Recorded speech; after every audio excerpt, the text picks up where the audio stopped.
You know what, let's make this 2 videos. My mouse just started working again. So, finished up with the 8-bit era of console video games in the last episode.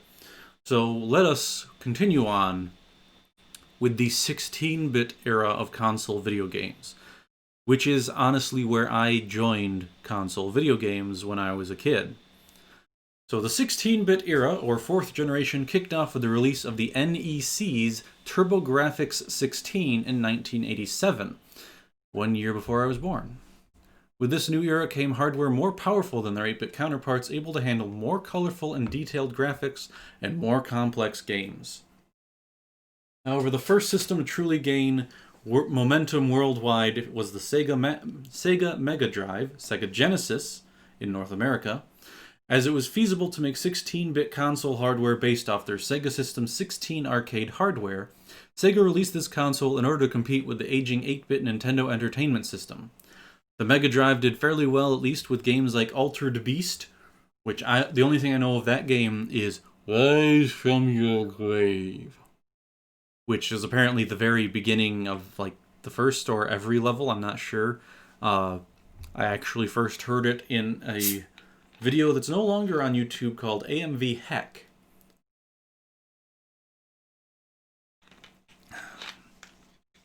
And then it really took off with Sega's breakthrough hit, Sonic the Hedgehog.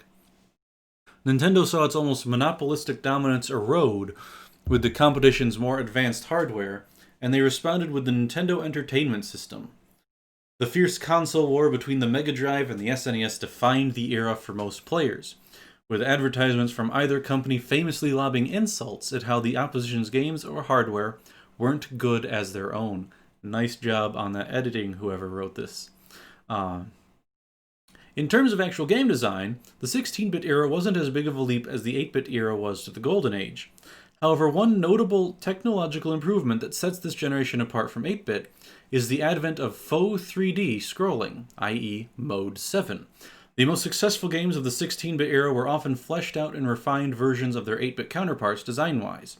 Many successful series from the 8-bit era threw off their early installment weirdness and gained many of their standards in this era, such as The Legend of Zelda with A Link to the Past, which really did, like almost every Zelda game up until Breath of the Wild, followed the Link to the Past method of go to this dungeon, get the item inside, defeat the boss, go to the next dungeon, get the item inside, defeat the next boss, and then go, after you've done that about 8-10 times, go find Ganon and defeat him. Pretty formulaic, but it worked, otherwise they wouldn't have made so many Zelda games. The industry made much bigger leaps in the graphics department. Games like Sonic the Hedgehog, Echo the Dolphin, and Yoshi's Island were shining examples of awesome art with their well-drawn sprites and detailed environments, and now I've got a Yoshi's Island song stuck in my head. The releases of Mortal Kombat and Donkey Kong Country sparked a craze in digitized sprites on consoles, with notable games following suit including Vector Man and Super Mario RPG, one of my favorite games. The era also produced early experiments with polygonal graphics on home consoles, most notably Star Fox, but also including arcade ports. I think I only tried to play Star Fox once. Never really got into it. The platform game's popularity from the 8-bit era continued into this generation, highlights including the Super Mario Bros. Series' 4th installment, Super Mario World, and the aforementioned Mega Drive killer app Sonic the Hedgehog. One genre that was born, so to speak, in this generation was the fighting game. Spurred on by the revolutionary Street Fighter II, many studios responded to capitalize on its success, with Mortal Kombat being a notable entry for its pioneering violence, which would lead to an eventual debate on the effect of violent video games on young society. The fighting genre wouldn't see as big of a revolution until Virtua Fighter in the 5th generation. The JRPG genre also hit its stride during this generation, with Square making some of the most well-loved titles in the genre of all time, such as Final Fantasy VI, Chrono Trigger, and Super Mario RPG. Chrono Trigger being my #1 favorite game of all time ever. 6 is right behind it, and then I didn't really rank Super Mario RPG anywhere on there, but it's definitely in the top 5. The success of these titles helped pave the way for a wider mainstream success of the JRPG overall in the next generation. Also in this generation, portable gaming systems began to gain traction with the release of the Nintendo Game Boy and Atari Lynx in 1989 and the Sega Game Gear in 1990. I had a Game Gear once. I lost the battery covers. Also had to replace the batteries like once a week because they 6 AAA batteries would just drain like that. Anyways, while the Lynx failed to gain much success, Nintendo and Sega's efforts gave gamers versions of their favorite franchises to take with them wherever they were away from their televisions. While Sega's system certainly benefited from its colored screen, it was ultimately the Game Boy that would win out by a considerable margin. Boosted by the inclusion of Tetris as a pack-in game, making the system more appealing to those who weren't already interested in video games than Super Mario Land might.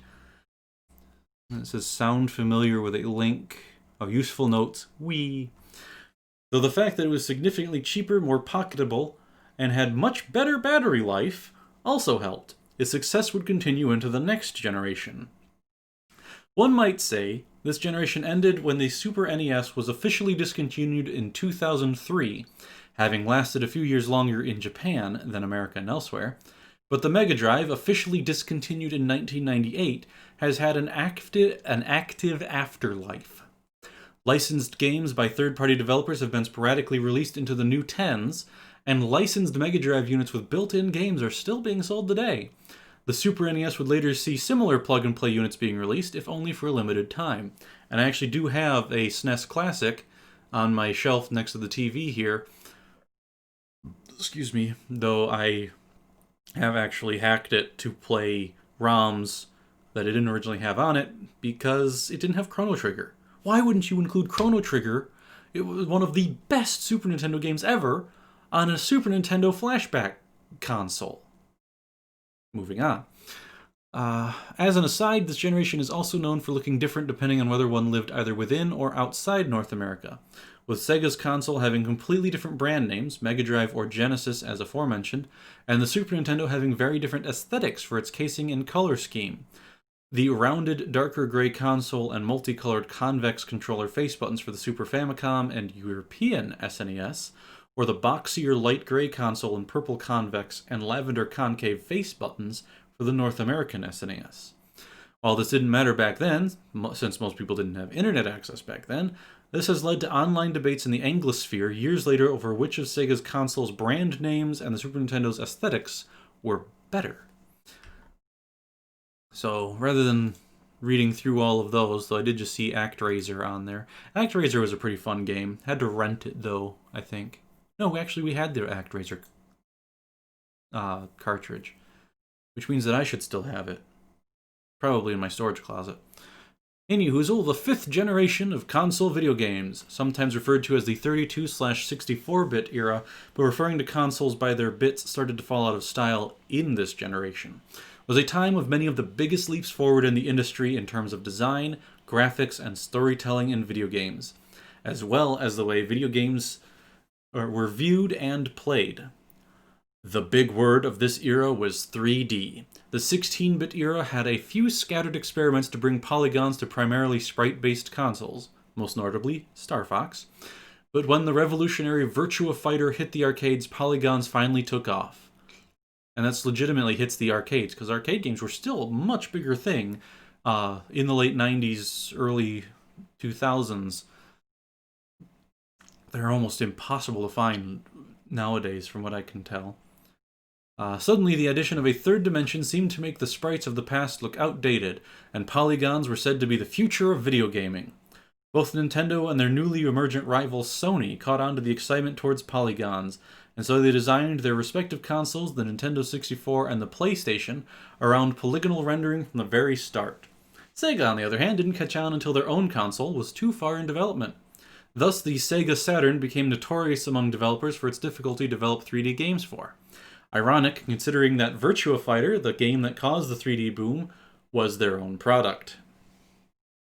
So that's actually, I'm not sure if it'll say in this, but the PlayStation was actually because of something Nintendo did, where they were trying to make a Super Nintendo disc adapter system, like what they did, I think it said, from the NES a couple of generations ago.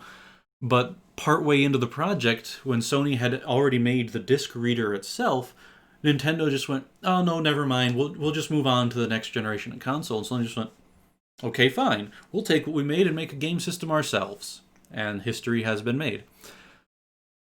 Things certainly didn't get better for the Saturn and Sega when the company's next planned entry in their flagship franchise, Sonic the Hedgehog, which would unquestionably have helped the console's lacking sales, failed to materialize. Work on the game Sonic Extreme, which would also have been the franchise's leap into 3D, started in 1994, but got caught up in quite a messy bit of development hell, and even some infighting between Sega's Japanese and American divisions, and was eventually unceremoniously cancelled in 1997. Just a year before the Saturn was officially discontinued on the Western market. The Saturn was, in hindsight, ultimately a creator killer for Sega as a console manufacturer, but this would not become apparent until the next generation came along. And it actually reminds me of something I learned from Death Battle, of the white Sega Saturn, or as it was known in Japan, the Sega Saturn Shiro, and their commercials using Sega Sanshiro. Note the play on words there, who was one of their Death Battle characters against Chuck Norris. Fun video, check it out. Okay, moving on. With the advent of 3D graphics, there came new leaps and bounds in game design. Gamers who grew up on 8-bit and 16-bit games were wowed by the explorable 3D worlds with far more depth than 2D backgrounds of the past. Some developers went the extra mile in designing their worlds and used the full potential of the system to make the world as beautiful and detailed as possible. Super Mario 64 kickstarted the popularity of 3D platform game, and many previously 2D franchises followed its example of trying to leap to 3D, though some would stumble along the way. And what was the link in stumble there? The polygon ceiling. Okay. Overall, the shakeup meant that it took the industry some time to find their feet again, both in regards to graphic design and gameplay. Nope, not leaning back. It's a little too hard to see the screen from that distance. And as a result, quite a lot of these early 3D games have not aged very gracefully. Yeah. I've been reading for almost 45 minutes now. Especially in the eyes of those who came into gaming after all the teething troubles with 3D had been more or less sorted out.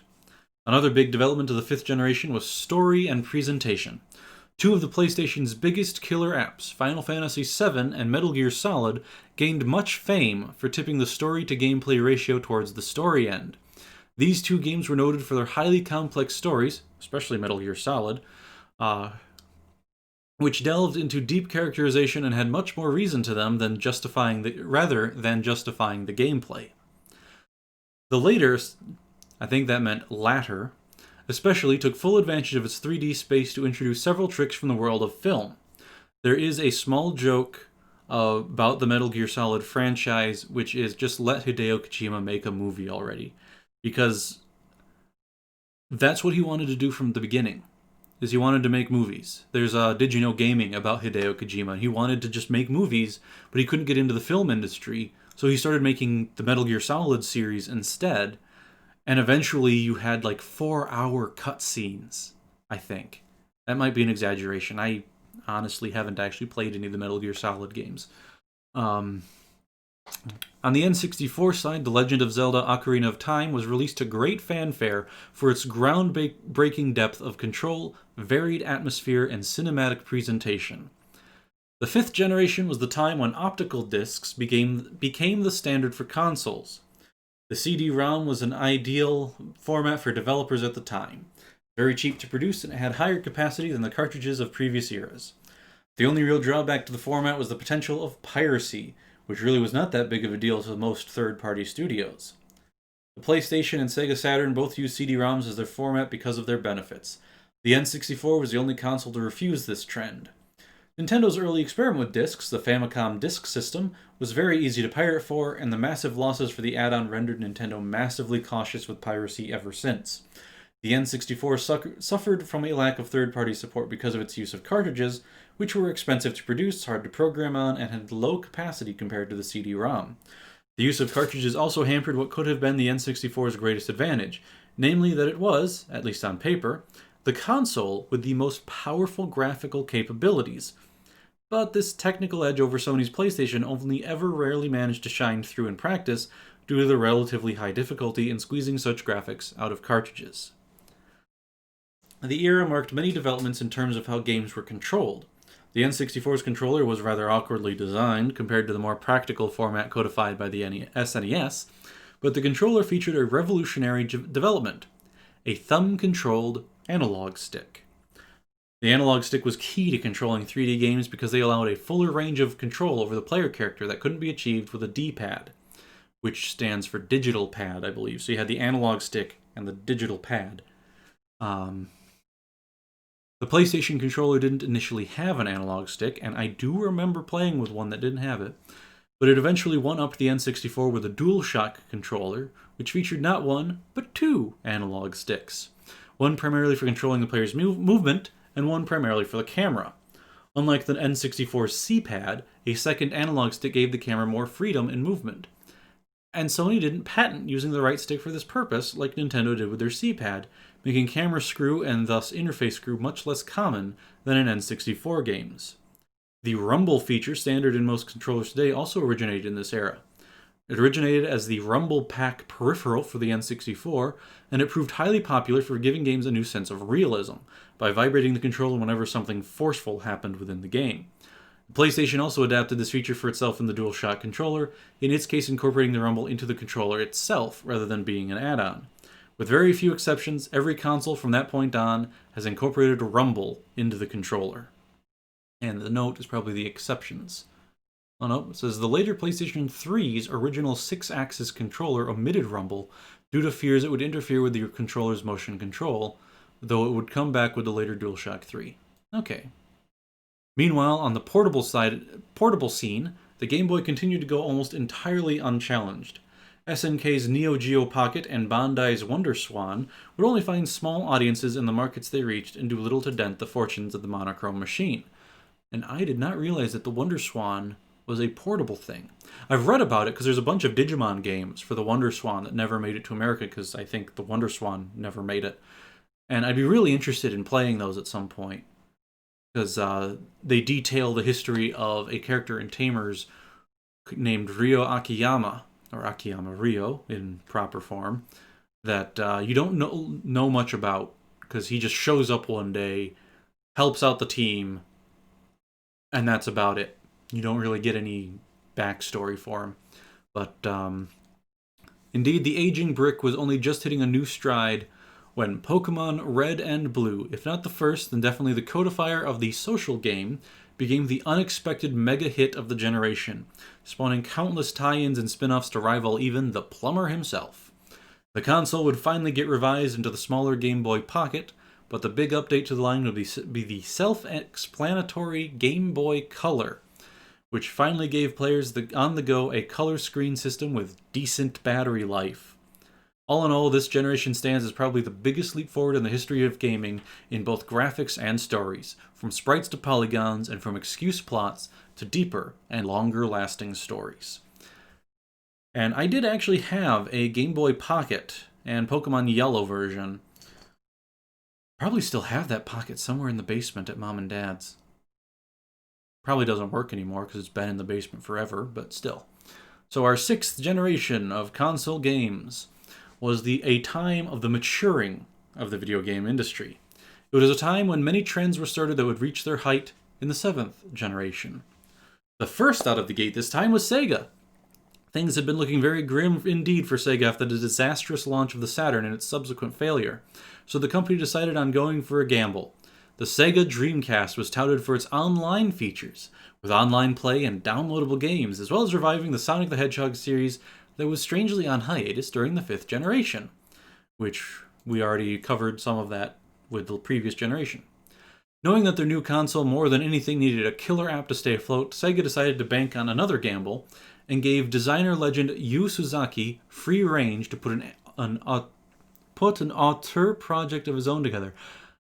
I think that's supposed to be amateur? Let's see what auteur... No, it's an actual word.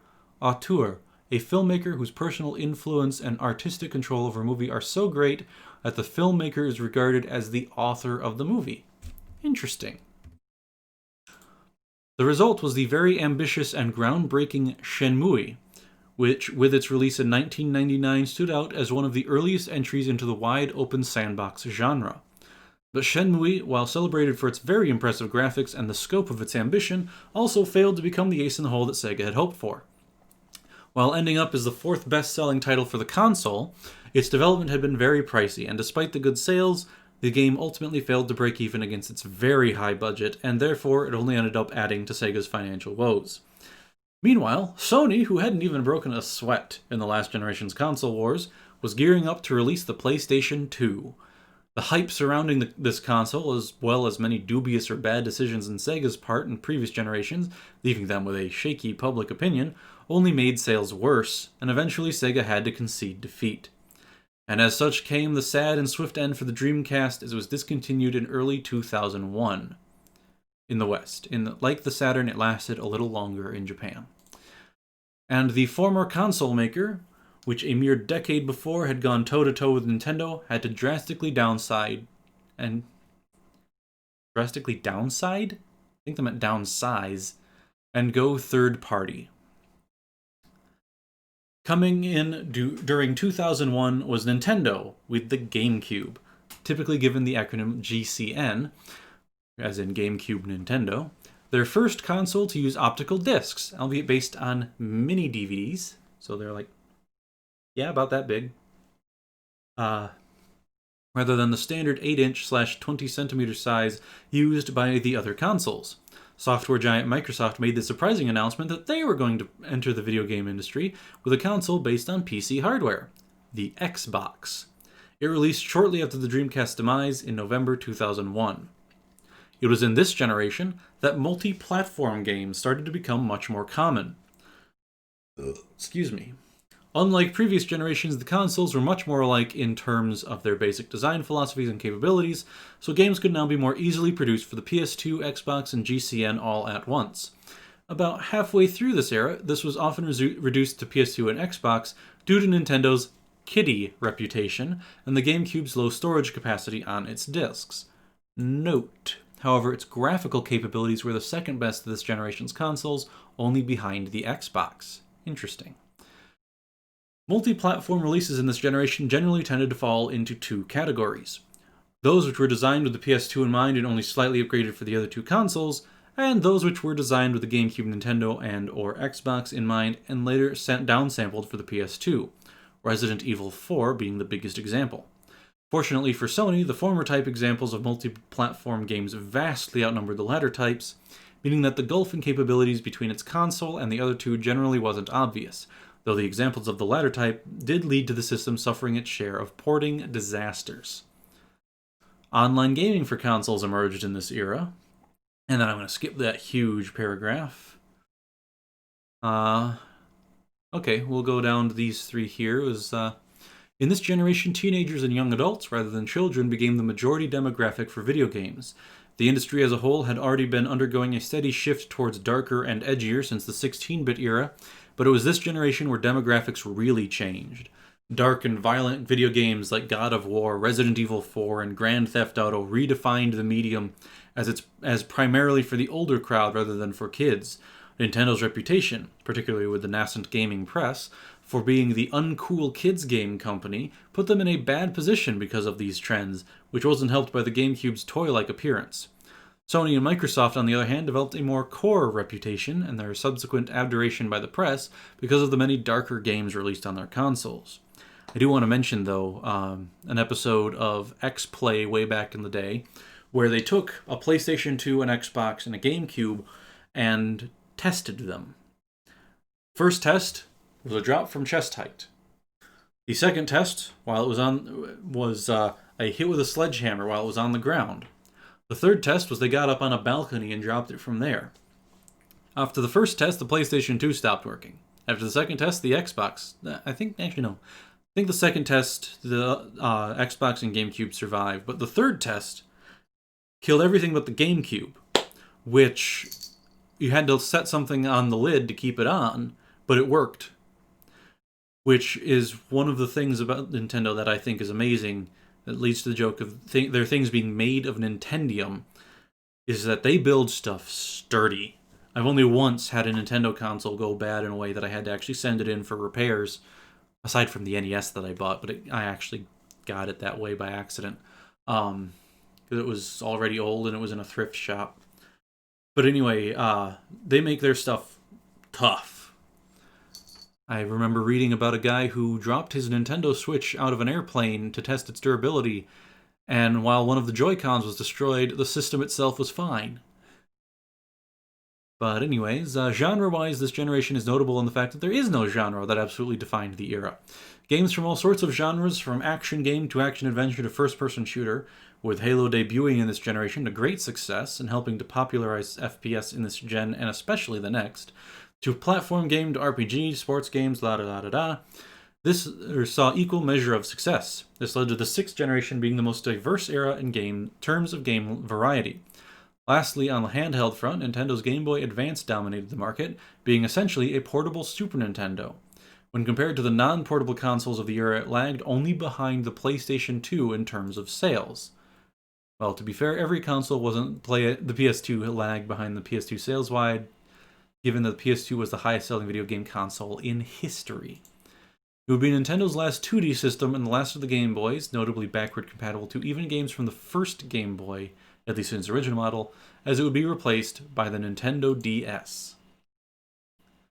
Wow, almost to a half an hour already, and I'm reaching the 7th era. The 7th generation of console video games was a time of both revolution in new areas and an evolution of old elements. Ahead of the competition by a year, the first major console launch in this generation was Microsoft's Xbox 360. While it wasn't the first console with the ability to output an HD resolution, the PlayStation 2 and Xbox already had that ability to an extent. Some games do output natively at 720p, but others merely upscale it from a smaller resolution for fairly obvious reasons. It was the first to implement it as a standard for games. It eschewed the PC-based architecture of its predecessor, but used development tools very similar to those used for PC games, making it easy to develop for. Unfortunately, the early launch was plagued with the hardware issues, most infamously, the Red Ring of Death. Next year, Sony's PlayStation 3 saw a release. The PlayStation 3 was marketed more or less as a household supercomputer. In Britain, there was a bizarre and weirdly durable urban legend pre-release that was to feature a toasty machine. I don't know what that is. I'm guessing like a toaster or something. Toasty machine. Oh, okay. It's for making like paninis and stuff like that. So you put the 2 pieces of bread in a filling and boom. That must be what a toasty is. As it was manufactured with cutting-edge technology like the cell processor and the very high-capacity Blu-ray format. The latter was actually put in as a push for the Blu-ray format, to the point where Sony's executives said outright that the success of the PS3 and Blu-ray were interdependent, since there was still competition as to what the standard high-capacity optical disc would be. However, said cutting-edge technology came with a hefty cost, as the console was released with the infamously high price of $600. And many studios found the hardware very difficult and expensive to make games for due to the console's general architecture, and the bit of editing error there, I guess, the cell processor in particular being challenging to program for. It has since been argued that these factors put somewhat of a dent in what exactly had been Sony's main edges in the previous 2 generations, namely a relatively affordable console which was very accessible for developers to make games for. But overall, despite early launch issues, both HD consoles did drum up excitement for what could be done on these powerful machines. The company that had much different attention than Microsoft and Sony was Nintendo. In the 6th generation, the GameCube fell behind the PlayStation 2 and Xbox in console wars. Many thought either that Nintendo would quit the console business and go third-party like Sega, Hudson Soft, and Atari did before, or that Nintendo's own entry into the console wars would simply be like the others yet fail due to their kiddie reputation. Instead, Nintendo did something completely different. Released within about a week of the PlayStation 3, the Wii seemed to be completely indifferent to its competitors. Its hardware was largely an update of the GameCube's, and it couldn't even output an HD resolution. The real selling point with the system was its very unconventional controller, shaped like a television remote, eschewing the tried and true standard gamepad layout reiterated through the years in favor of motion sensing capabilities. Early detractors cited its inferior hardware as proof that it would fail. As irony would have it, the Wii went out to outsell both the 360 and PS3 combined within the first couple years of its life. Crazy enough to work, indeed. The Wii's success led to a new era in the realm of casual video games. Before then, casual games were confined to the PC, with PopCap games controlling that department, and the mobile phone, where games were very simplistic. The Wii's low price and low learning curve towards its games led to it becoming commercially successful towards people who don't regularly play video games, which turned out to be a large percentage of the world's population.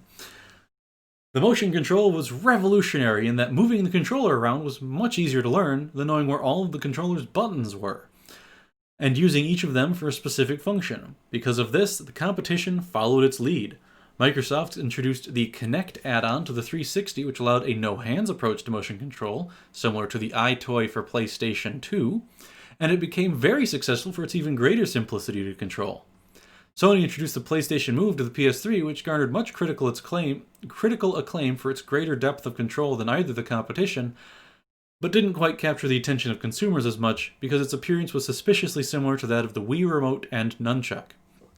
And on top of that, the majority of its library was dedicated to upscaled remakes of Wii titles rather than the more unique releases on the Kinect.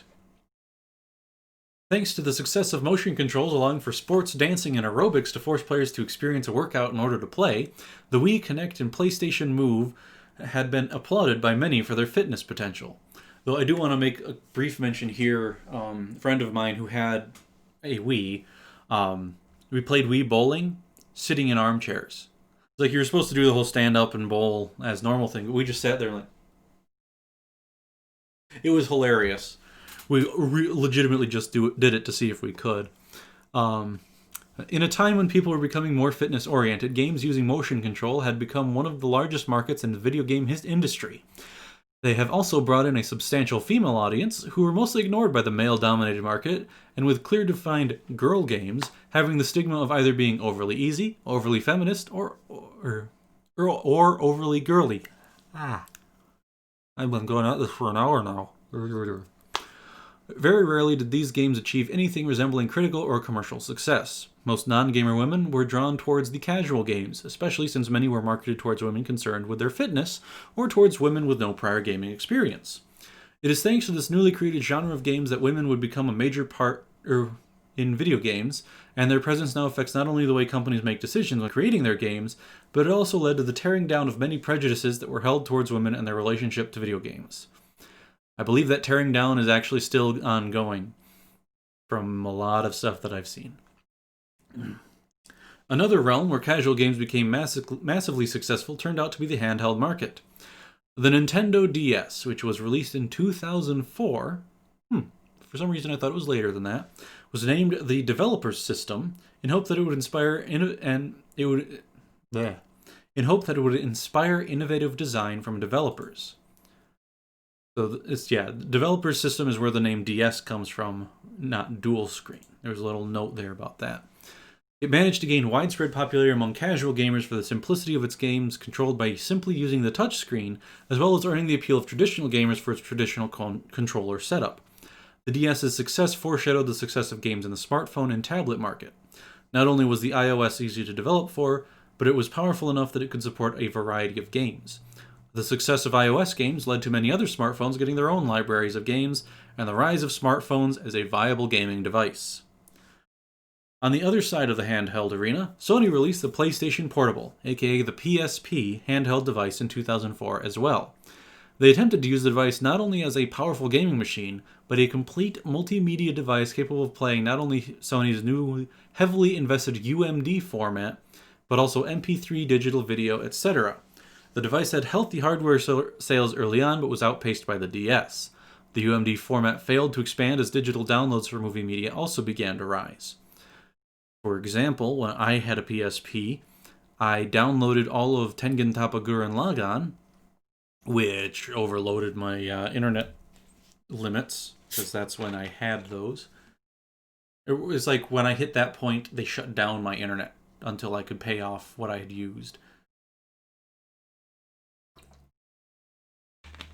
Yeah.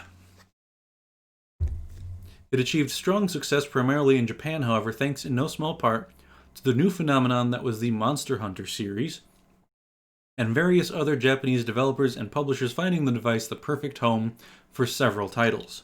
While the PSP never defeated the DS worldwide, toward the end of the DS's life cycle it began to match and beat the Nintendo handheld within the Japanese market. The success of the Sony PSP and Nintendo DS also proved to be a turning point in the Japanese market, as most of Japan's smaller publishers and developers began focusing on the handheld market rather than the main console.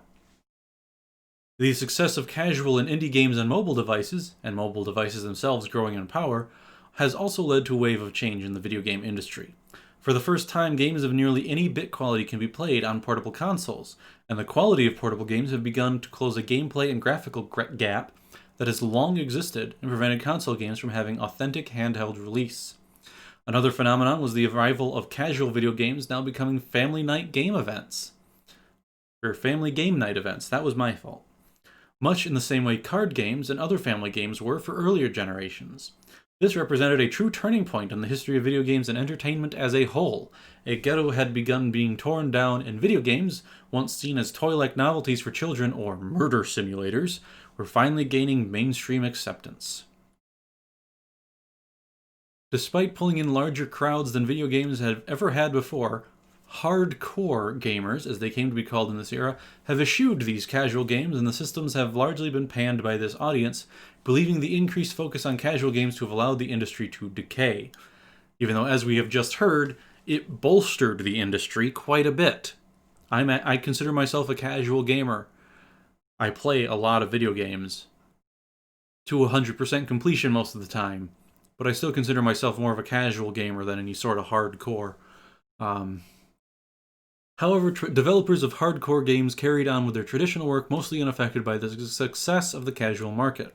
These developers, who felt that more power would better showcase the evolution of their work, tended to prefer the HD Duo to the Wii, so most big-name third-party games ended up on the PlayStation 3 and Xbox 360.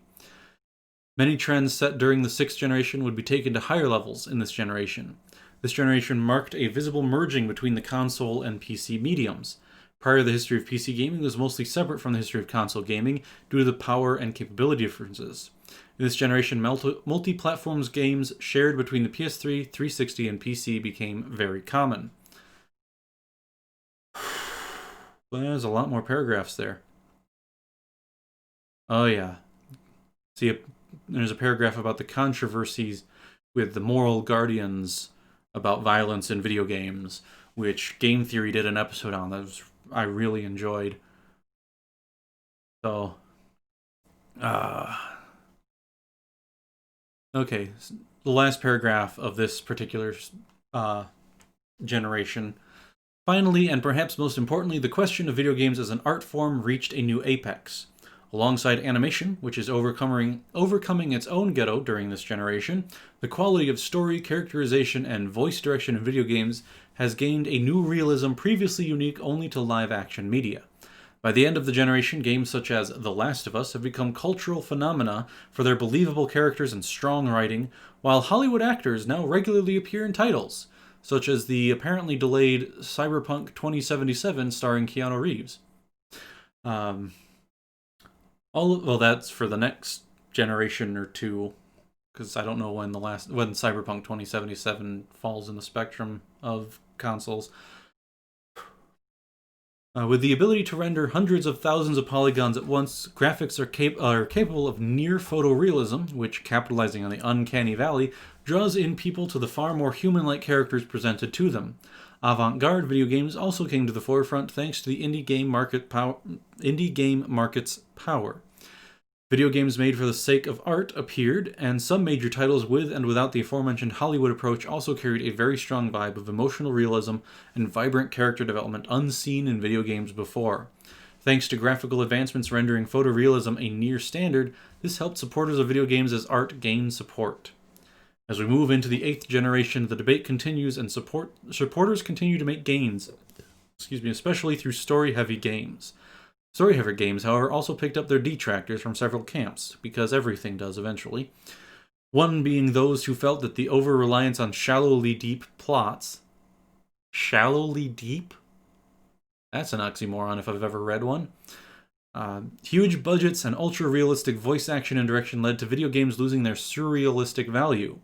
Others being for less noble reasons, such as those who felt that since video games can't be art and are for either kids, immature teenagers, or the family at large, they shouldn't waste time and money on high-quality storylines.